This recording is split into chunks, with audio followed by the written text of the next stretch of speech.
Yan, isang magandang araw po sa inyo mga kababayan. At nanggaling na po ako doon sa labas.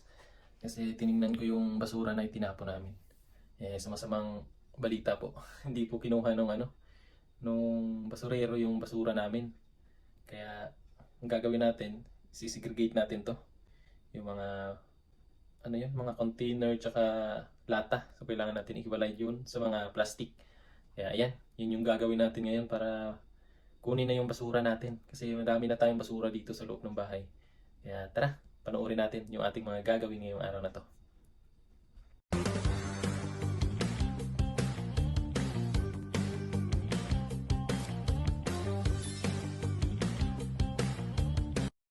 Ito ang dami naming basura.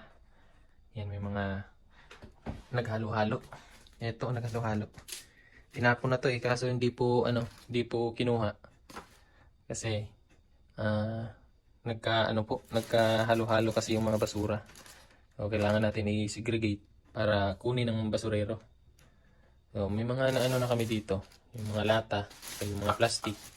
Tapos kailangan din to tanggalin yung yung mga nakadikit gaya nito. So ito tatanggalin to, yung mga label niya. Yan, tatanggalin to para maging ganito. Tapos yung takip niya, kailangan din to ihiwalay. Tapos yung mga papel, iba din. So ito, tatanggalin natin to. Ihiwalay natin. Okay.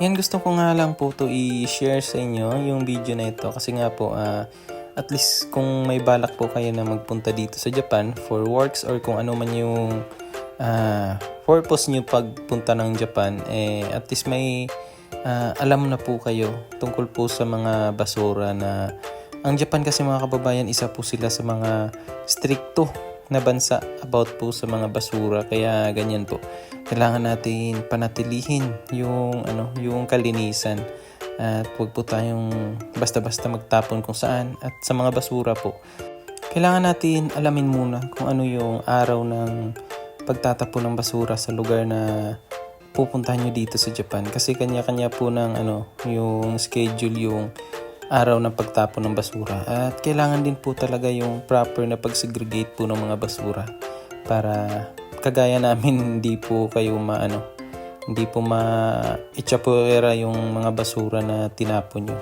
Kaya hassle po sa amin at para hindi na din po mangyari yung nangyari sa amin mga kababayan.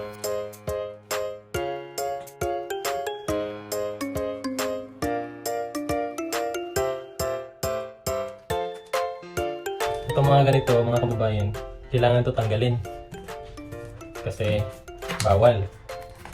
Kaya yan yung mga tatandaan nyo kung pupunta tayo ng Japan. Isa din to sa mga ituturo kasi nung nasa nasa training center pa kami, tinuruan na kami ng ganito sa pagsisegregate ng basura.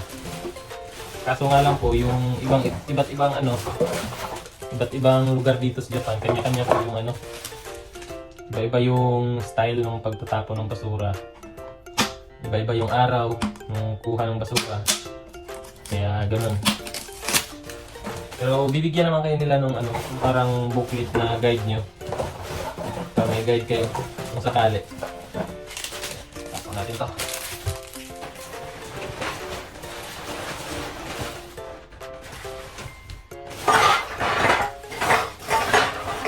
Ito, mamaya muna natin to itatapon tong hindi pa puno. Yung puno muna yung itatapon natin. Tapos kailangan yung lamaw. Kasi pag hindi na itapon yun, uod. Uurin yung lamaw. Parang ako ng lamaw din, Clay.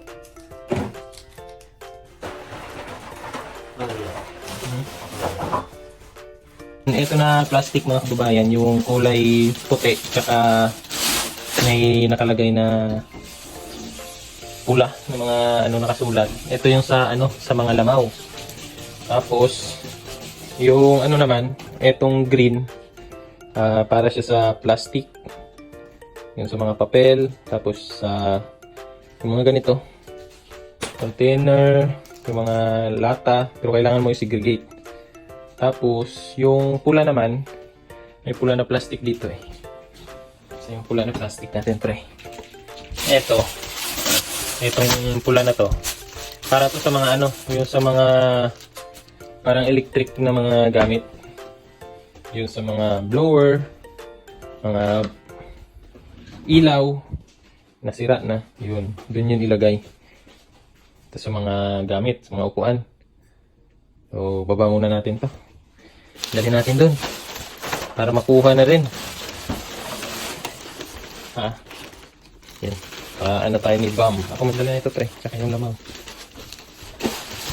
Natapon na namin sa baba. Yung basurahan naman namin dito, mga kababayan, may ano siya. Parang may kubo-kubo na malaki ba? Para doon itapon. Kahit hindi araw ng tapunan ngayon, lagay mo lang doon. Pwede. Pwede siya ilagay. Kasi, yung basurero, kukunin niya lang yung kailangan niya kunin. Yan o, nakahubad o. Lumabas. Dito. Dito namin ilalagay yung basura. Yung nakalaang, ayan o. Diba? Kasi-segregate. Yan, tapon dyan. Sige pre. Yung mga basura na dito. Pero sa iba to, yan nakasegregate din yung kanila. Hindi nga nila tinanggal yung ano, level no. Kasi yung sa amin nakaraan hindi namin ginanyan, hindi namin tinanggal. Yan, hindi kinuha. Yan, ulit. Okay, close. Wow! Okay na. Makulimlim yung panahon ngayon eh. Kasi may bagyo sa ano ngayon. May bagyo sa Japan. Kaya makulimlim. Ano? Tapos pag ano pala mga kababayan, pag mag-order ng mga gamit dito, yun nila pinapasok yan. Nalagay lang nila yung password ano nila, iwan lang nila kung saan yung password para mabuksan mo yun. Ano yan? Sushi. Oh, pag magkasahod naman oh. Dahil Indo place. Indonesia.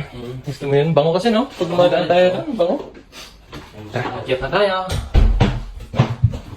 Meanwhile, Nag-ano muna tayo? Unboxing. Kasi may pinadala eh. Gulat na lang ako may dumating dun sa ano namin. Dun sa pinto. Bilang pala ako ng partner ko ng ano eh. Yung mic. Ito. Sa Amazon. Kaya ito yung ano. Tsaka ito. Lalagyan ng cellphone. At sakto. Kasi nagbablog tayo. Kaya magagamit natin ito ngayong araw na ito. So, magluluto na ako ng ano eh. Ng agahan. Tapos na kasi yung ano. Tapos na tayo magtapo ng basura. Kaya ngayon, oras naman para magluto ng agahan. Magluluto ako ng ano, paksiw na isda. Si Bang nagkain na yan eh. Nauna siya kumain kasi nauna din siya nagluto. Ano yung niluto mo? Sa beef. Palitong baka. Pritong baka. Pero Yes. yung baka sa ano sa Japan, bad yan. Kasi yung baka dito sa ano sa Japan, ibig sabihin yan, idiot. Yung ibig sabihin yan. Slice muna natin yung ating bawang. Ano yung lulutuin ko ngayon? Ito. Yan. Isda na ano. Tuna. Yan. Para masarap to yan eh. Kasi yung lasang isda na to, para siyang ano eh. Para din siyang makukumpara ko siya sa bangus. Parang mataba. Yan, masarap. Slice muna tayo ng mga ano, ingredients. Ito na yung mga sangkap, oh. Bawang. Bawang, sibuyas, tapos luya. Yung luya nila dito, ano eh. Yung bata pa, hinarvest na. Kasi mabilis maano eh, malata. Ito, bilis malata. Siguro kulang pa sa ano to. Kulang sa panahon. Hinarvest na. Pilipinas kasi yung sakto talaga. Minsan nga sobra pa eh. Ito pag ma-stock mo ng ano na lata. Sa Pilipinas kahit ilang mga 2 buwan, pwede mo pa ano yung ano luya. Dito hindi pwede. Kaya ito na, magluluto na tayo. Kini yung ano natin, ingredients. So, lagay na natin to. Nasaan na yung suka? Ito, suka. Yan, lagay na natin to lahat. Ito lang, simple lang yung ano natin ngayon, luto. Pang ano ba? Pang instant luto. Para pag ano, pulo, wala na. Kain na yan. Kasi aalis kami ngayon. Pupuntahan kami. Wala kaming pasok ngayon. Lagyan ng suka. Tama na yan. Tapos, lagyan din natin ng mantika. Lagyan natin ng konting mantika. Okay. Hindi pa konti. Okay. Yan na yung ating ano. Tapos, magic. Magic para mas sumarap. May nakita akong magic sarap dun sa ano eh. Dun sa labas. Yung sachet ha, wala nang laman.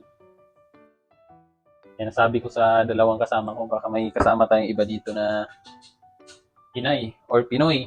Kasi may ano eh. Pero ito yung paminta. Mas paminta. Oops. Okay. Lagyan natin ng konting tubig lang. Tubig. Okay na yan. Tapos, asin. Yung asin. Baka makalimutan.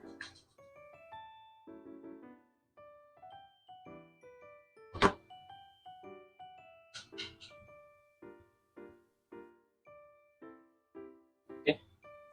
Goods na yan. Ano na lang natin, pakulo. Okay, antayin na lang natin yan. Meanwhile, Tadakimasu! Kain tayo mga kababayan. Una si Franz nga, namimili ng kagusi eh. Sarap. Sama. Ang sama ni Franz. Namimili ng kadusya mga kababayan. Ng kagusi.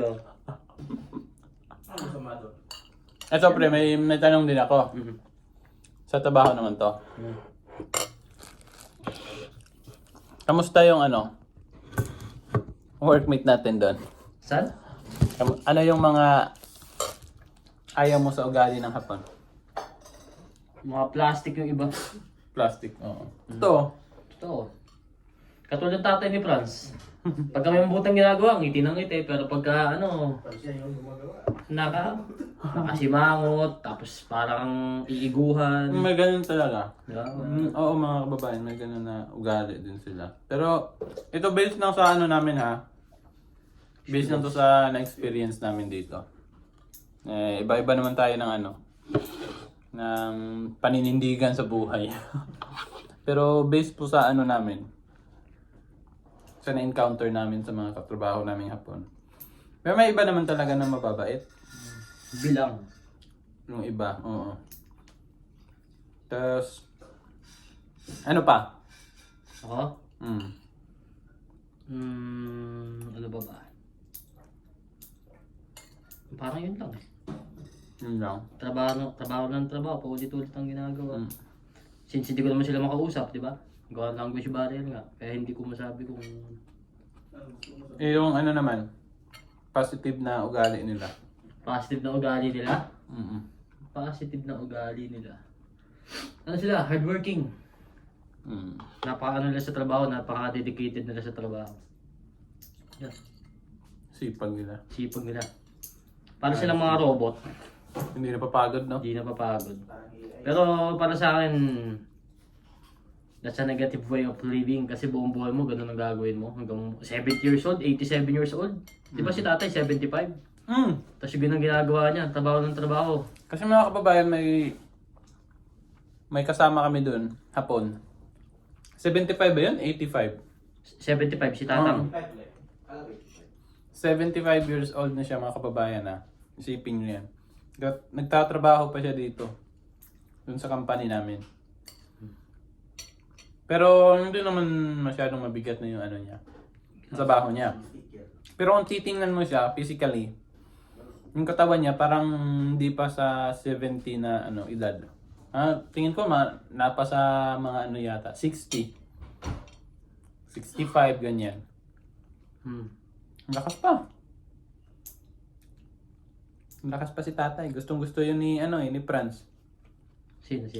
Si tatay, binibigyan siya ng Candy. candy. Anong binibigyan? Nangungupit ka ng candy. Nangungupit ng candy. Ngupit na pala. Bait ko si tatay. Pero nanulak ng taga-Peru, no? Tanay na nag-aari talaga mga kapatid. Ayan mga kabayan, kain muna ako. Pagpapatuloy ko muna yung pagkain. So, hanggang sa susunod ulit mga kababayan. Salamat. Bye-bye!